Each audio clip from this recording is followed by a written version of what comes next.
ನಾವು ಅದನ್ನು fast forward ಮಾಡಿದ್ದೀವಿ. ಈಗ ಈ ಸ್ವತ್ತನ್ನು ಗ್ರಾಮೀಣ ಇಲಾಖೆ ವತಿಯಿಂದ ಕೊಡ್ತಕ್ಕಂಥದ್ದಿದ್ರೂ ಕೂಡ ನಾವು ಕಂದಾಯ ಇಲಾಖೆಯಿಂದ ಅದಕ್ಕೆ ಪೂರಕವಾಗಿ ನಾವು ಕೂಡ ಮಾಡಬೇಕಾಗ್ತದೆ. ಅದನ್ನು ಆದಷ್ಟು ಬೇಗ ಮಾಡಿ ಅಂತೇಳಿ ನಾವು ಫಾಸ್ಟ್ ಫಾರ್ವರ್ಡ್ ಮಾಡಿದೆ. ಯಾಕೆಂದರೆ ಅದು ಭಾಳ ದಿವಸದಿಂದ ನೆನೆಗುದಿಗೆ ಬಿದ್ದಿರೋಂಥದ್ದು ಆಗಬಾರ್ದು.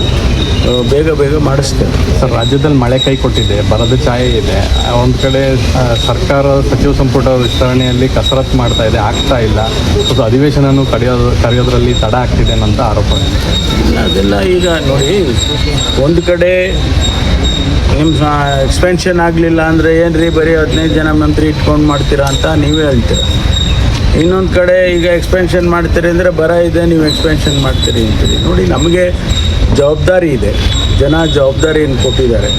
ಜವಾಬ್ದಾರಿ ಸರ್ಕಾರವಾಗಿ ರಾಜ್ಯದ ಕಷ್ಟ ಸುಖಗಳಿಗೆ ಏನು ಮಾಡಬೇಕೋ ಅದನ್ನು ಮಾಡ್ತೀವಿ. ಇವತ್ತು ಬರದ ಪರಿಸ್ಥಿತಿಯಲ್ಲಿ ಈಗಾಗಲೇ ಮುಖ್ಯಮಂತ್ರಿಗಳು, ನಾನು ಬೆಳಗಾಂ ಡಿವಿಷನ್ನಲ್ಲಿ 7 ಜಿಲ್ಲೆ ಮತ್ತು ಕಲಬುರಗಿ ಡಿವಿಷನ್ನಲ್ಲಿ 8 ಜಿಲ್ಲೆ, ತುಮಕೂರು, ಚಿತ್ರದುರ್ಗ ಇವೆಲ್ಲ ರಿವ್ಯೂ ಮಾಡ್ಕೊಂಡು ಬಂದಿದ್ದೀವಿ. ನಿನ್ನೆ ತಾನೇ ನಾನು ತುಮಕೂರು ರಿವ್ಯೂ ಮಾಡ್ಕೊಂಡು ಬಂದೆ. ನಮಗೆ ಆತಂಕ ಇದೆ, ಸರ್ಕಾರಕ್ಕೆ ಜವಾಬ್ದಾರಿ ಇದೆ. ಮುಂದೆ ಏನು ಮಾಡಬೇಕು ಅಂತೇಳಿ ನಾವು ಈಗ ಚರ್ಚೆ ಮಾಡ್ತಾಯಿದ್ವಿ. ನಾಳೆ ಮುಖ್ಯಮಂತ್ರಿಗಳು, ನಾನು ವಿಡಿಯೋ ಕಾನ್ಫರೆನ್ಸ್ಗೆ ಎಲ್ಲ ಡೆಪ್ಯೂಟಿ ಕಮಿಷನರ್ಗೆ ಕರೆದಿದ್ದೇವೆ.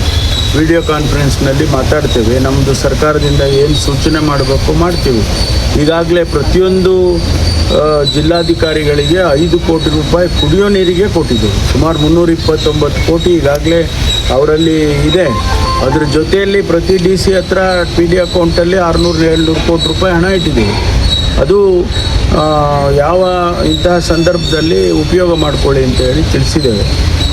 ನಾವು ಭಾಳ ಜವಾಬ್ದಾರಿಯಿಂದ ಇದನ್ನು ನಿಭಾಯಿಸೋದಕ್ಕೆ ಪ್ರಯತ್ನ ಮಾಡ್ತೇವೆ. ವಿಪಕ್ಷಗಳು ಬರೀ ಲೆಟರ್ ಬರೆಯೋದ್ರಲ್ಲಿ ಅಷ್ಟೇ ಆಗಿದೆ, ನೀವೇನು ಮಾಡ್ತೀರಿ ಅನ್ನೋಂಥ ನಾವು ಮಾಡ್ತಾ ಇರೋದನ್ನೇ ಹೇಳ್ತಾ ಇದ್ದೀನಲ್ಲ. ಈಗ ಕುಡಿಯೋ ನೀರಿಗೆ ಯಾವುದೇ ತೊಂದರೆ ಆಗಬಾರ್ದು ಅಂತ ಅವ್ರಿಗೆ ಹಣ ಕೊಟ್ಟಿದ್ದೇವೆ. ಅದನ್ನು ಮಾನಿಟ್ರ್ ಮಾಡ್ತೇವೆ. ಪ್ರತಿ ಡೆಪ್ಯೂಟಿ ಕಮಿಷನರು ಮಾನಿಟ್ರ್ ಮಾಡ್ತಾರೆ, CEO ಮಾನಿಟ್ರ್ ಮಾಡ್ತಾರೆ. ನೀವೇನು ಮಾಡ್ತೀರಿ ಅಂದರೆ, ಈಗ ನಾನು ಪತ್ರ ಬರೆದಿದ್ದೇನೆ ಕೇಂದ್ರ ಸರ್ಕಾರದಿಂದ ಅವರು ಹಣ ಕೊಡಿಸ್ಲಿ. ಆ ನಿಯಮಗಳನ್ನು ಬರ ಪರಿಸ್ಥಿತಿಯಲ್ಲಿ ಬರಪೀಡಿತ ಪ್ರದೇಶ ಅಂತ ಘೋಷಣೆ ಮಾಡೋದಕ್ಕೆ ಕೆಲವು ನಿಯಮಗಳನ್ನು ಕೇಂದ್ರ ಸರ್ಕಾರ ಮಾಡಿದೆ. ಅದನ್ನು ರಿಲ್ಯಾಕ್ಸ್ ಮಾಡಿ ಅಂತೇಳಿ ನಾನು ಪತ್ರ ಬರೆದಿದ್ದೇನೆ. ಇಡೀ ದೇಶದಲ್ಲಿ ಇವತ್ತು, ಬರೀ ಕರ್ನಾಟಕದಲ್ಲಲ್ಲ, ಇಡೀ ದೇಶದಲ್ಲಿ ಬರ ಇದೆ. ಅದಕ್ಕೆ ಒಂದು ನ್ಯಾಷನಲ್ ಡಿಸಾಸ್ಟರ್ ಅಂತ ಡಿಕ್ಲೇರ್ ಮಾಡಿ ಅಂತೇಳಿ ಪತ್ರ ಬರೆದಿದ್ದೇನೆ ಪ್ರಧಾನಮಂತ್ರಿಗಳಿಗೆ, ಗೃಹ ಸಚಿವರಿಗೆ, ಕೃಷಿ ಸಚಿವರಿಗೆ.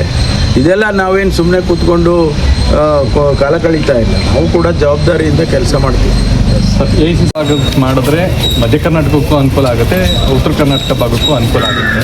ಇಲ್ಲ, ಅವರಿಗೆ ತಿಳಿದ ರೀತಿಯಲ್ಲಿ ಹೇಳಿದ್ದಾರೆ. ನಾವು ಕೂಡ ತುಮಕೂರಿಗೆ ಆಗಬೇಕು ಅನ್ನೋ ಇಚ್ಛೆ ಮೊದಲಿಂದನೂ ಕೂಡ ಅದನ್ನು ಎಕ್ಸ್ಪ್ರೆಸ್ ಮಾಡಿದ್ದೀನಿ ನಾನು ಕೂಡ.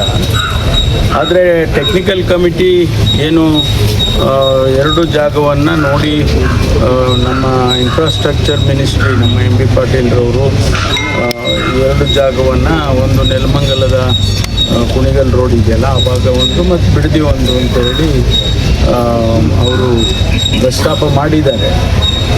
DGCA ಅವ್ರದ್ದು ಟೆಕ್ನಿಕಲ್ ಟೀಮ್ ಇದೆ, ಟೆಕ್ನಿಕಲಿ ಅವರು ಎಕ್ಸಾಮಿನ್ ಮಾಡ್ತಾರೆ. ನಮಗೆ ತುಮಕೂರಿಗಾದರೆ ಭಾಳ ಒಳ್ಳೆಯದಲ್ಲ. ಯಾಕೆಂದರೆ ಸುಮಾರು 18-20 ಜಿಲ್ಲೆಗಳಿಂದ ತುಮಕೂರು ಪಾಸ್ ಆಗುತ್ತೆ. ಅವರಿಗೆಲ್ಲ ಅನುಕೂಲ ಆಗುತ್ತೆ ಅನ್ನೋದು ಒಂದು ನಮ್ಮ ಆರ್ಗ್ಯುಮೆಂಟು. ಎರಡನೇದು, ಇನ್ನೊಂದು ಸ್ವಲ್ಪ ಇಂಟರ್ನ್ಯಾಷನಲ್ ಏರ್ಪೋರ್ಟ್ ಈಗೇನಿದೆ ಆ ಲೈನ್ನಲ್ಲೇ ಅದು ಬರ್ಬೋದೇನೋ ಅಂತ, ಅದು ಟೆಕ್ನಿಕಲ್ ಇದಕ್ಕೆ ಬಿಟ್ಟಿದ್ದು. ಖಂಡಿತವಾಗಿ ತುಮಕೂರಿಗಾದರೆ ನನಗೆ ಭಾಳ ಸಂತೋಷನ ಆಗುತ್ತೆ. ನಾವು ಒತ್ತಾಯ ಮಾಡಿದ್ರಲ್ಲ ಸರ್? ಇಲ್ಲ, ನಾವು ಹಿಂದೆ ಎಲ್ಲ ಕೇಳಿದ್ದೀವಿ. ನಾವು ಹಿಂದೆ ಕೇಳಿ ತುಮಕೂರಿಗೆ ಮಾಡಿಕೊಡ್ಬೇಕು ಅಂತ ಕೇಳಿದ್ವಿ ಹಿಂದೆ. ಆಮೇಲೆ ಅವರು ಟೆಕ್ನಿಕಲ್ ಟೀಮು ಯಾವುದೋ ಒಂದು ಕಮಿಟಿ ಮಾಡಿದ್ರಲ್ಲ, ಅವರು ಆ 2 ಜಾಗವನ್ನು ರೆಕಮೆಂಡ್ ಮಾಡಿದ್ದಾರೆ ಅಂತ. ಸರ್ಕಾರ ಅಂತಿಮವಾಗಿ ಏನು ತೀರ್ಮಾನ ತಗೊಳುತ್ತೆ ನೋಡೋಣ. ಬಿಡದಿ ವಿಚಾರವಾಗಿ ಪಾದಯಾತ್ರೆ ಮಾಡಲಿಕ್ಕೆ, ಅಂದರೆ ಈಗಾಗಲೇ ಪ್ರತಿಭಟನೆ ಮಾಡಿದ್ದಾರೆ, ನೆಕ್ಸ್ಟ್ ಪಾದಯಾತ್ರೆ ಮಾಡ್ತೀವಿ ಅಂತ BJP ಘೋಷಣೆ ಮಾಡಿದ್ದಾರೆ. ಅವ್ರಿಗೇನು ತಿಳಿದಿದೆಯೋ ಅವರು ಮಾಡ್ತಾರೆ. ಇದು ನಾವು ಅಭಿವೃದ್ಧಿ ದೃಷ್ಟಿಯಿಂದ ಮಾಡೋದಕ್ಕೆ ಹೊರಟಿದ್ದು. ಹಿಂದೆ ಕುಮಾರಸ್ವಾಮಿ ಅವರೇ ಇದನ್ನು ಪ್ರಸ್ತಾಪ ಮಾಡಿದರು. ಆನಂತರ ಅದನ್ನು ಕೈಬಿಟ್ಟಿದ್ರು.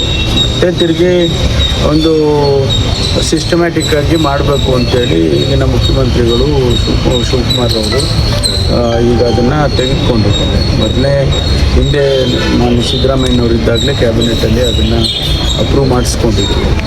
ಈಗ ಅದನ್ನು ಇಂಪ್ಲಿಮೆಂಟ್ ಮಾಡೋದಕ್ಕೆ ಪ್ರಯತ್ನ ಮಾಡುವಂಥದ್ದು.